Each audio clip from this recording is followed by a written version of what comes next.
accomplished with one question and one follow-up, you know. So it's always great to get people on the show here where Bree and I can just really, I don't know why I did that, just really go in and ask the questions that need to be asked. 9:49. Well, we're going to jam as much as we can in the last 12 minutes of the show. I want to bring John De La Rosa from the Guam Community College on. There was an email that went out. GCC is going to be doing. A morning, John. Hi, John. Morning. Hi, guys. Could you speak up a little bit? Sorry. Oh, sorry. Can you hear me? I There could, you yeah. go. So you guys are doing let me get this straight, John, a motorcade graduation?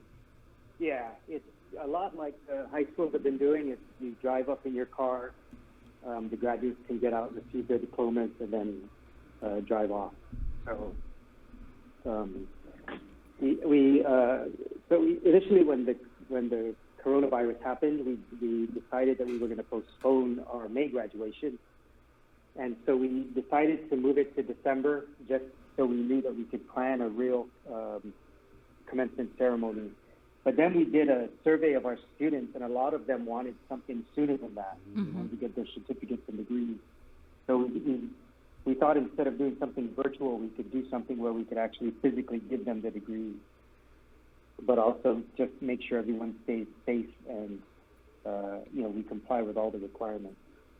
So that's what we came up with.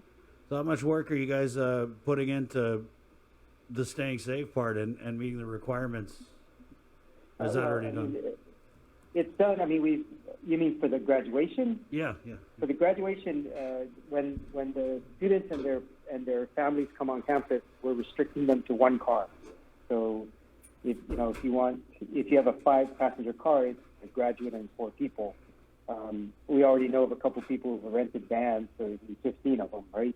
But they stay in the car while on campus, and only the graduates allowed to come out. And anyone who leaves the car has to wear a mask. So we're being as cautious as we can. Yeah. How many graduates are there? So of the 246 who actually qualify, 128 decided to do this. This one. And that doesn't mean that they can't walk into commencement in December as well. So what was the thinking, John? Or most of these people want to just get it done earlier, maybe because they're trying to go to school in the fall or something? Was that mostly what you'd heard, or they just wanted to get it done? So for most of the ones that are participating, they said they wanted to do both. And for this one, they wanted to get their degree, right? They wanted to physically get their paper. And there were a few that said they were going to not be on Guam anymore. They were going to move off island. And we wanted to make sure that they got a ceremony of some sort. But we're really glad that the majority of them wanted to do both. Right. So. All right. I guess now that we got you on and we've done the motorcade grad, what do people who are graduating, what do they need to do? What do they need to know? Where do they need to go? So we have been in contact with all of the graduates, whether they're in this one or not. But the ones that are in this one, we've already told them you got to get your cap and gown. The bookstore is open and available for that. They just have to make sure that they've cleared all of their outstanding requirements, and they've cleared all of that. And they just have to show up, decorate their cars, bring their festive attitudes, and get their degrees. And we are also live streaming this, by the way, on our Facebook. Yeah, Nice. we'll be sharing that. We'll be sharing the link. Yeah. Awesome. Thank you. That's cool. John, we got a couple minutes. Anything you can tell us about, resuming classes in the fall? Yes. Actually, we are doing summer classes now, fully online. And some of the graduates some of the second-year students that are unable to graduate right now, it's because they're in the programs like automotive, culinary. They need hands-on stuff. So we're making arrangements to make sure they can complete those in the safest and most compliant way possible, right? So we're hoping that we can get them done through the summer as more restrictions get lifted.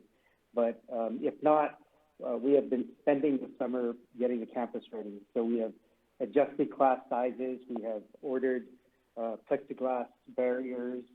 We are doing a mix of in-class mirror classes, 2 classrooms, to accommodate one class per subject, and we're also allowing kids to join classes online, so live streaming, and they'll be counted as fully enrolled. So we're very confident that we'll have all our programs up and running for the fall. All right, sounds good. We have one more thing I wanted to let people know is we just launched a grant program from DOI. It was actually started through the Lieutenant Governor's office that we are providing for the first year free for a culinary and a hotel management course, tourism and hotel management course. For the first 20 students who qualify and apply, they will actually get their first year paid by DOI. So if there are interested students out there, there are still available vacancies for that. So please come and apply. Right on. All right. Yeah. Thanks, John. Hey, thank you, John. Appreciate it. Thank you, guys. Okay, take care. Wash your hands. Bye-bye. Always. Okay. Thanks. 9:54. That's cool. That's a lot of stuff going on Saturday. So that's the Yeah. motorcade grad GCC Saturday. That's this cleanup. Saturday. The cleanup. The virtual relay for life. Yeah. Lots of stuff. Right. And so with the cleanup, Lieutenant Governor said they're still looking for some volunteers. And they're holding the